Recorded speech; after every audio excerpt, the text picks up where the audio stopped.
Good morning. My name is Angeline Jackson. Metric number is 69090. Today, me and my group mate, which is Brittany, Miss Lucia, Miss Joanna, and Miss Diane, will be presenting our issue and how we related it to our approach. So our issue is why those in the rural areas are not exposed to politics as much those in the urban areas. But before we continue, I would like to explain the meaning of rural areas and urban areas and their comparisons. So, firstly, rural areas or the countryside is the geographic areas that is located outside the town and cities and refers as village. So, whereas the cities, town, and suburb are classified as urban areas. Typically, area, urban areas have a high population density than the rural areas where they have a low population density. And the differences and other differences between the rural and urbans are in the urban areas, they have more development in terms of access infrastructure and connectivity like airport, railways, ports, and roads. Whereas in the rural areas, they usually don't have much development in terms of infrastructure. Moreover, in the rural areas, usually they have a lot of vacant land without much development. Unlike those in the urban areas, land in the urban areas are used for development activities. So there's not much land available, which has been used for development activities. And lastly, in terms of jobs, those in the rural areas only concentrated in the agricultural activities, whereas in the urban areas, jobs are concentrated in the service industry, manufacturing, trades, and commerce. We can see that there are major differences between the urban areas and the rural areas. So, after knowing the meaning of urban and rural areas, we will go deeper into why actually those in the rural areas are not exposed to politics as much those in the urban areas. Now, I will pass to the next presenter, Miss Brittany, to explain more on this issue. Thank you, Mrs. Jeline. Greetings, everyone. First and foremost, I would like to introduce myself before I proceed with my opinion on this issue.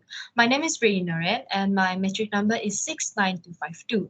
In my opinion, because of their lower levels of education, people living in rural regions are less likely to have the chance to participate in political processes.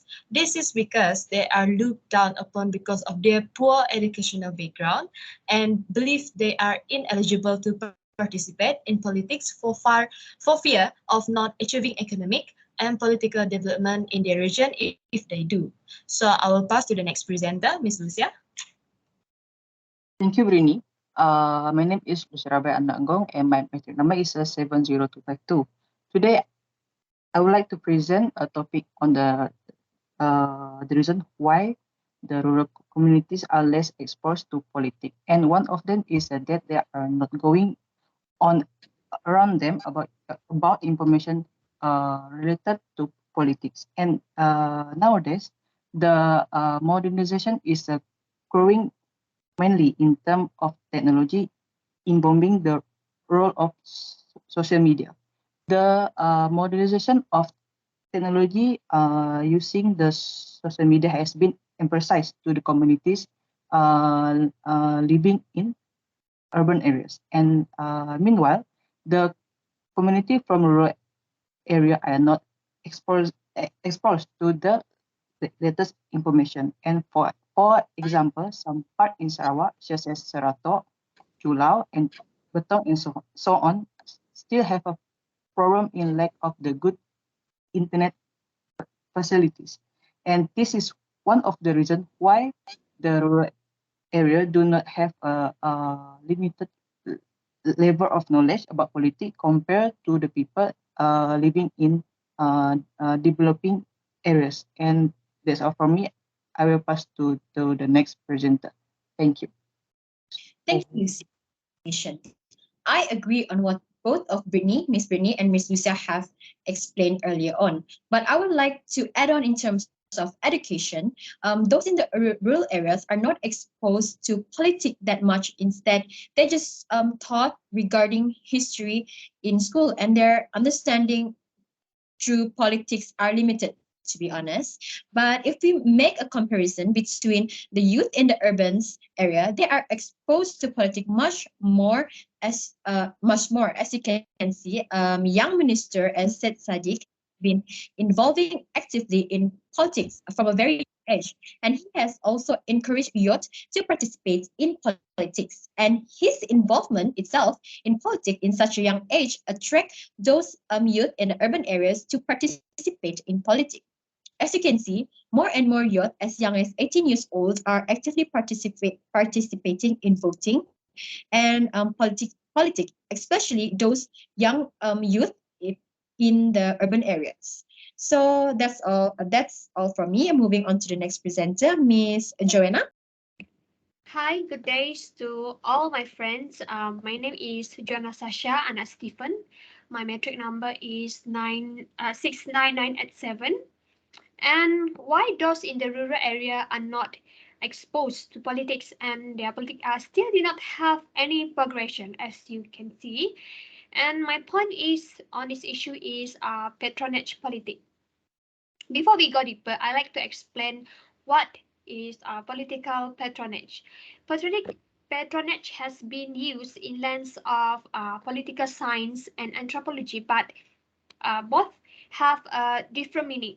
I will be focusing on political science lens, which patronage in politics are always referred to the distribution of jobs or favor in exchange for electoral support, based on Wingrod 1968.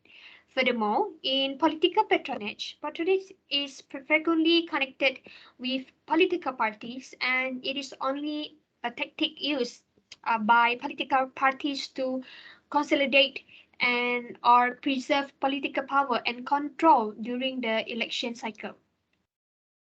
Patronage is a machinery that useful for the society in politics, especially in maintain an activity or active party organization, promoting intra-party cohesion, attracting voters and supporters, financing party and the candidates, procuring favorable government action, and creating party discipline in policy making. Moving to Sarawak scenario, as you can see, patronage politics is still one of the issues that influence politic dynamic, especially in the rural area among longhouse community. As the community sees every step election as an opportunity to demand growth and allocation to change their living standard, and candidates will have an opportunity to acquire votes and trust. This produce patronage politics still strong in use as a tool to win vote from the communities. So as we can see that according to the ROF 1974, who made political observation in Sarawak, predicted that politics in Sarawak will continue to be colored by the all element of patronage politics. This is why for me, my opinion, politics in the rural area still did not have any progression and did not experience the real politics, which I mean here that they did not rely on the offers such as patronage to vote. But as we know that the real power of politics is the people itself. They have the power to choose the perfect candidates based on personalities, but do not based on the temporary bribery or benefit that they give to the people. That's all from me. Thank you. All right, moving on to the next presenter, Miss Diane. Thank you, Miss Joanna and Miss Angeline. Greetings, everyone. I am Diane Anak Daud with the metric number 69507. The topic given is the involvement of people in rural areas in politics. I would like to say that the people in rural areas does not involve much in politics because of the old thinking mindset. For example, the old generation likes to maintain the political party as it is and does not want to try something new, such as changing the political party in that area to see if there is an improvement in that area or not. In addition, the old generation is getting use of the donation given by the political party in that area which makes them think if they change the political party in that area, they will not receive any donations from the other party. However, the old generation cannot be having this kind of mindset or behavior. They need to think of the future as the younger generation will be taking over their part soon. Besides that, trying something new does not mean that it will be negative changes. There is also a possibility that the decision will bring a positive changes to that area. Thus, the old generation needs to give a chance to another party or the younger generation to involve more in politics. Thank you, Diane, for the explanation. We chose development theory as our approach. What is development theory?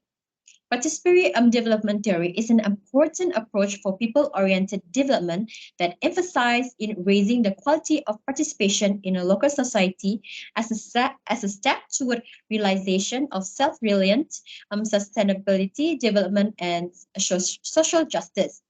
So we chose participatory approach is because this approach is appropriate with our local community. For example, since our country is a democratic country which involves the community to vote for their leaders and people's representative, which is suitable for the with our approach of which emphasize on self-reliant development society. Now, I will pass to the next presenter to explain their understanding on participatory approach and how it helps our issue.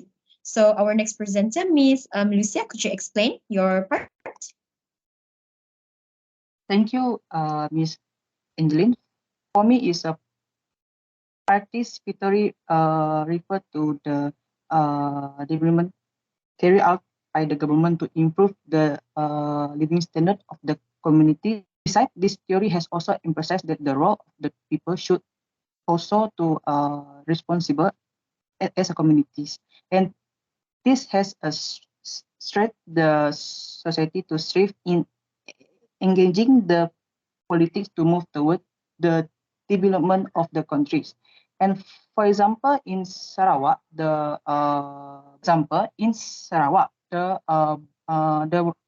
Bumiputra Persaka Party is one of the Dayak parties under the government, and this party has created the community party called Pemuda, which emphasizes for young people aged around 18 to 30 years to get. Also, this policy can emphasize the improvement of the standard living, the community which has not yet reached a good level of facilities. And that's all from me. Thank you. Moving on to the next presenter, Ms. Diane. Okay. In my understanding, participatory theory of development is a theory can be linked with this issue. As we know, the terms participations refers to the involvement of a local population and in some cases, additional stakeholders in the development, content and implementation of a program or policy that is intended to improve the quality of their lives. Participatory development is an approach to aid delivery that is predicated on the notion that individuals can be relied upon to direct their own destinies. This approach makes use of local decision-making processes and capacities to direct that defines the nature of the intervention. Therefore, through this theory, the local people will be more aware of their life as they are the one who decides on it through politics, especially in the political party voting. The results of the political party voting are on their hand. They are the one who choose and decides whether they want to change for the better or remain the same as before. That's all from me. Thank you. Thank you, Ms. Diane. So we'll be moving on to Ms. Joanna. Thank you again, Ms. Angeline Jackson. As I believe that participatory development make them have more knowledge on how politics in the local are doing, which is do the politic are in the right hand, or do the candidates or party that hold the local give a good benefit to the development of the local. As I said earlier on my previous point that society have the right and the power to choose, which is power of voters. And on this theory of participatory development that entrusting citizen with the responsibility to shape their own future. If the local people start practicing this theory, they will expose and understand more on the issue on or the development issue and needs of the society itself. I think that's all my opinion. Thank you. Thank you, Miss Joanna. So thank you for the explanation. Next, we'll be moving on to Miss Brittany. Thank you again, Ms. Angeline. Our religious practices are reflective of our male-dominated political system and society. The politics is supposed to be a male-dominated area, and women are not supposed to participate in political events due to socio-cultural norms and traditional structure. We find gender discrimination not only in politics, but also in education, employment, less pay compared to men, common civil rights, and sexual harassment. The set of impediments presented by entrenched social and traditional structures that create certain patterns of disempowerment and privilege such as gender, religion, sexuality, disability, and many more long-held social, cultural, and traditional norms bar women from participating in the electoral process as contesting candidates, voters, and the positions of leadership. Thus, women have to compete with men and to go against the odds in order to achieve their positions according to their ability and credibility in politics. By adopting this theory, it will encourage women to actively participate in politics, where it is an effort to empower women in the political arena with the potential to bring about change in society. Participation of women in politics not only helps improve the positions of women and highlight gender issues, but also determines which party is ruling as the female population accounts, especially in rural area. Now that's all from me. Thank you. That's very interesting elaboration, Miss Brittany, also Miss Lucia, Miss Diane, and Miss Joanna. So we all agree that with this approach, we could overcome our issue, which is why those in the rural areas are not exposed to politics as much as those in the urban areas. So that I think that's all from us. Thank you.